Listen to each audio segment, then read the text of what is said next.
তাহলে তো পাঠালাম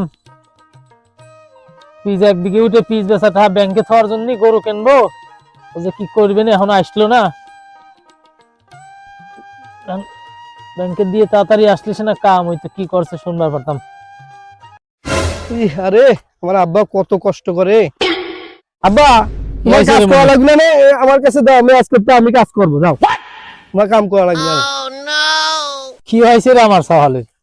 হ্যাঁ, যারে বহে ঝে রাগ করে মাঠে আনবা হয় না, সে আইসা আজকে আমার কাছে টেঙ্গি কাটে নিয়ে পিস কোয়ান দিল। হয়েছে কি?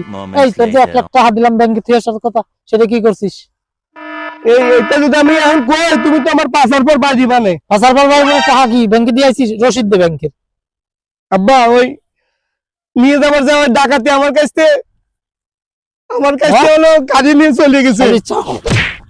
আব্বা করছে কি রে?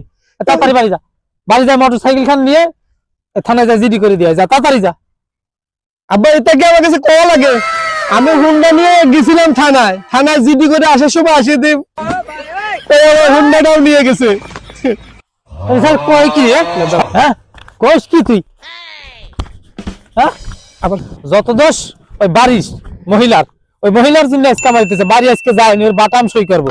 আমার খেত মাথা সব শেষ করছে, এত কষ্টের পিস কিনে এনে লাগাইছি, এগুলো শেষ করে খাইছে। তাহলে কি কবরে?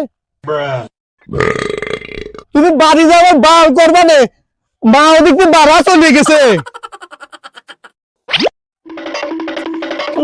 কেমন পাগল বলা দিবি নাকি? পাগল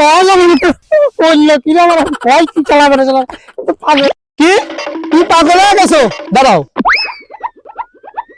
হ্যালো, এই পাবনার পাগলাবাদ নাকি? আমার আব্বা পাগল হয়ে গেছে, আপনারা এসে নিয়ে যান। হ্যাঁ খালার বলি তো আমার সত্যি সত্যি পাগল বলা দিলে সব আপনার সমাধান করবে কি না? ধর তো দেখি